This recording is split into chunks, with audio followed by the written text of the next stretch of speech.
نگاہ مسلمان کو تلوار کر دے، تلقنے پھلکنے کی توفیق دے، دل مرتضیٰ صبر صدیق دے۔ وآخر دعوانا الحمدللہ۔ ڈاکٹر متین الدین قاضی صاحب معتمد عمومی کھلی ہوئی سے تعمیر ملت آپ سے مخاطب تھے، نہ صرف آپ سے خطاب کر رہے تھے بلکہ تعمیر ملت کی ایک سالہ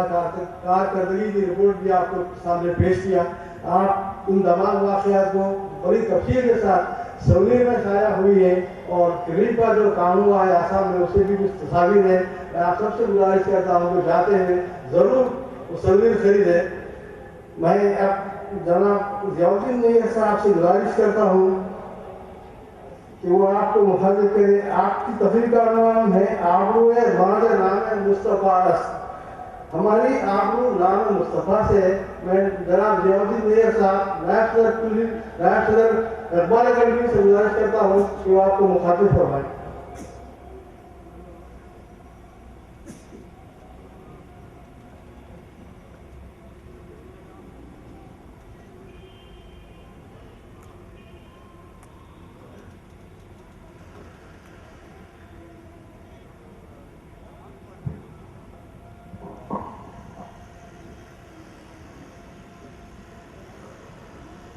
ودانائے سبل مولائے کل ختم الرسول جس نے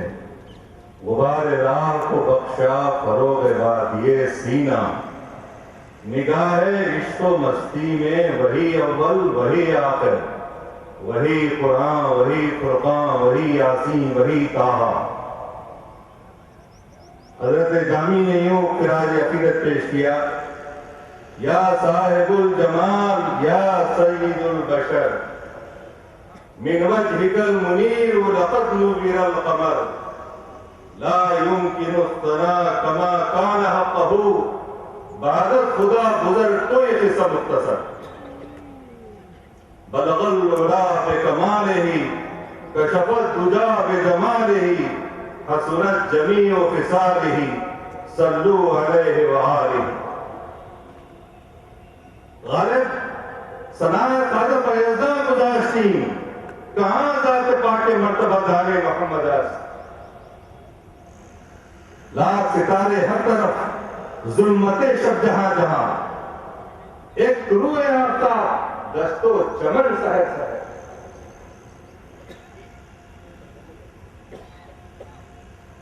موسیٰ سفر جز حرم طور نہ کر،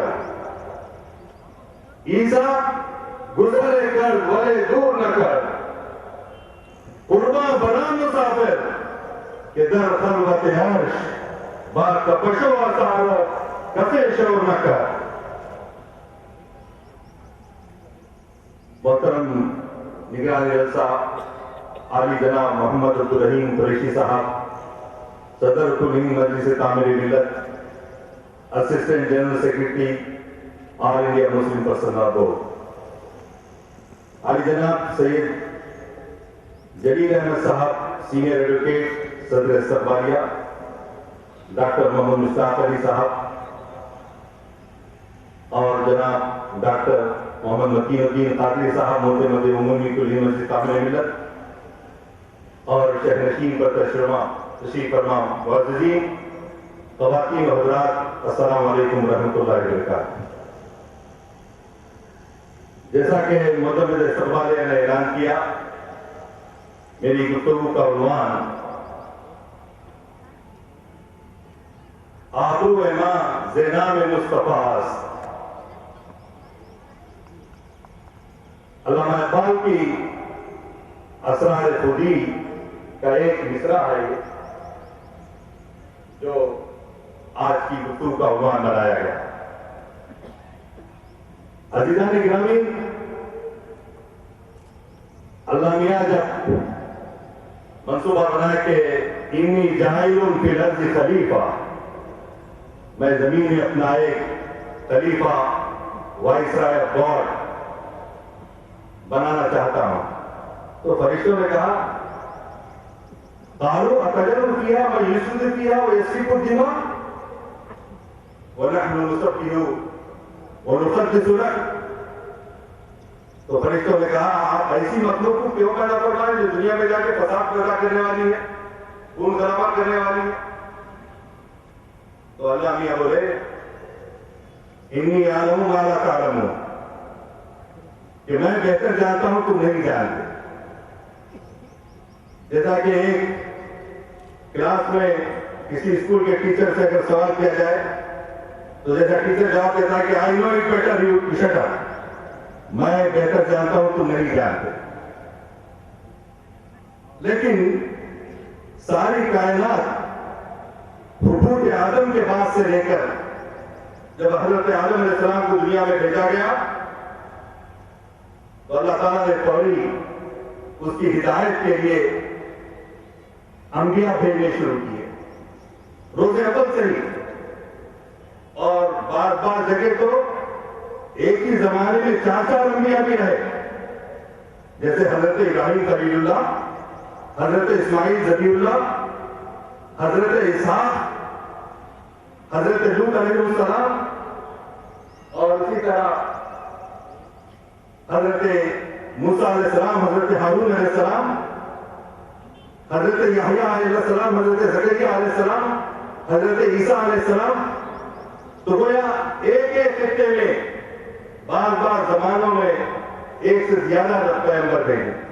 جو روایتوں کے اعتبار سے 1,24,000 سے زیادہ پیغمبر اللہ نے انسانوں کی ہدایت کے لیے کہ انسان زندگی کیسے گزارے،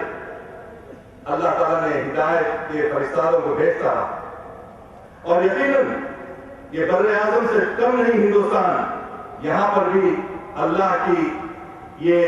مظاہر ہدایت جو ہے برابر جاری رہے ہوں گے۔ اور گوتم بدھ نے اپنے شاگرد سے جب وہ بستر مرگ پہ تھے تو نندا سے انہوں نے کہا، اس کو مولانا مناظر حسن گیلانی علیہ الرحمہ نے النبی الخاتم میں کوٹ کیا ہے کہ حضرت جب گوتم بدھ دنیا سے تشریف لے جا رہے تھے، ان کے شاگرد نندا نے پوچھا، اے بدھا آپ تو جا رہے ہیں، گزر رہے ہیں، لیکن اس دنیا کی ہدایت کا کیا ہوگا؟ تو بدھا نے جواب دیا، ایک آنے والا آئے گا جس کا نام کیریا ہوگا۔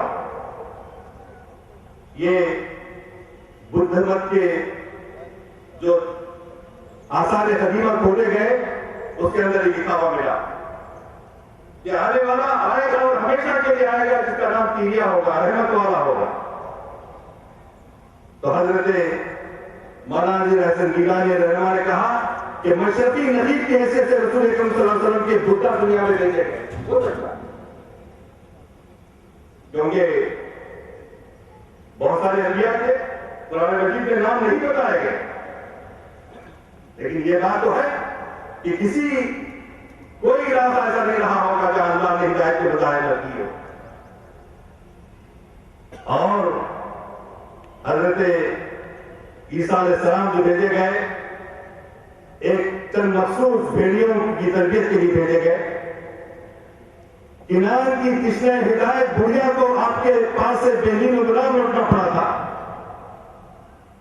اور صرف اور صرف اس سطح انبیاء میں محمد رسول اللہ صلی اللہ علیہ وسلم واحد نبی ہے جو رحمت للعالمین صلی اللہ علیہ وسلم ہے۔ اور نہ صرف یہ بلکہ آپ پر نبوت کا خاتمہ بن گیا ہے، آپ ہمیشہ ہمیشہ کے لیے آئے، آخر تک کے لیے آئے، اور سب انبیاء میں آگے بڑھ کر قرآن کی شہادت کے ساتھ وما ارسلناک الا کافۃ للناس بشیرا ونذیرا، ساری انسانیت کے لیے، ہمیشہ ہمیشہ کے لیے، کسی خاص علاقے یا شہر کے لیے نہیں بلکہ سارے کائنات عظیم کے لیے، اور ہمیشہ ہمیشہ کے لیے رسول اکرم صلی اللہ علیہ وسلم نے ہادی بنا کر بھیجے گئے۔ ایک پہلو یہاں پر اور ایک قابل ذکر ہے، حضرت موسیٰ علیہ السلام آئے، کیا ان کا مقصد نبوت صرف دنیا سے جادوگری کو ختم کرنا تھا؟ یا حضرت عیسیٰ علیہ السلام آئے کیا صرف مردوں کو زندہ کرنے کے لیے آئے تھے؟ نہیں، حضرت موسیٰ علیہ السلام، حضرت عیسیٰ علیہ السلام اور سارے نبی انسانیت کے اندھے پن کو دور کرنے کے لیے آئے ہیں۔ اگر ہم جو ہے صرف انبیاء اکرام کے معجزات کا ذکر کرتے رہے اور ان کے اسوے کا ذکر نہ کریں تو یہ غلطی ہوگی، اس لیے کہ جو معجزہ رسول ہوتا ہے وہ ثبوت نبوت کے طور پہ پیش کیا جاتا ہے، مقصد نبوت نہیں ہے۔ میں جو عرض کرنا چاہتا ہوں یہ ہے کہ اسوہ نبی اصل ہمارے لیے اتباع کا پہلو ہے۔ عزیزان گرامی، جب اللہ کے رسول محمد صلی اللہ علیہ وسلم ساری انسانیت کے لیے بھیجے گئے، اس لیے بھیجے گئے کہ آپ کا پیام مکمل پیام تھا اور انسان کی عقل کو تسلیم کر لیا گیا تھا کہ اب کوئی نبی کے بھیجنے کی ضرورت نہیں ہے، اور وہ محمد رسول اللہ صلی اللہ علیہ وسلم کا پیام جو نہ صرف ابدیت اور ربوبیت کے درمیان رشتہ ربوبیت اور ابدیت کو مضبوط کرنے کی تعلیم دے رہا تھا، وہ پیام جو نہ صرف حسن اخلاق اور خوش معاملگی کی تعلیم دے رہا تھا، وہ پیام جو نہ صرف توحید اور حقیقت کے مسائل کو حل کرنے کے لیے رہنمائی کا پیام دے رہا تھا، بلکہ محمد رسول اللہ صلی اللہ علیہ وسلم کا پیام انسان کی پیدائش سے لے کر قبر تک، محض سے لے کر لحد تک، اور تخت سلطنت سے لے کر ایک فقیر کے کشور تک، جہاں تک بھی ہو سکتا ہے ساری انسانیت کے سارے مسائل کو حل کرنے کے لیے رسول کریم صلی اللہ علیہ وسلم کا پیام مکمل پیام، اور وہ ہمیشہ ہمیشہ کے لیے۔ کاش کہ فرصت ہوتی اور تفصیل سے بیان کی تفصیلات کو آپ کے سامنے رکھ سکتا، لیکن عنوان کچھ اور ہے، اس لیے خود بھی صبر کرتا ہوں اور آپ سے بھی امیدوار ہوں، اس لیے کہ جو پیام کو پیش کرنے والا وہ پیامبر تھا جس کو بنی ہاشم کے چشم و چراغ کی حیثیت سے، عبد المطلب کے پوتے کی حیثیت سے، ابو طالب کے بھتیجے کی حیثیت سے، آمنہ کے لاڈلے کی حیثیت سے قریش نظر انداز نہیں کر سکتے تھے۔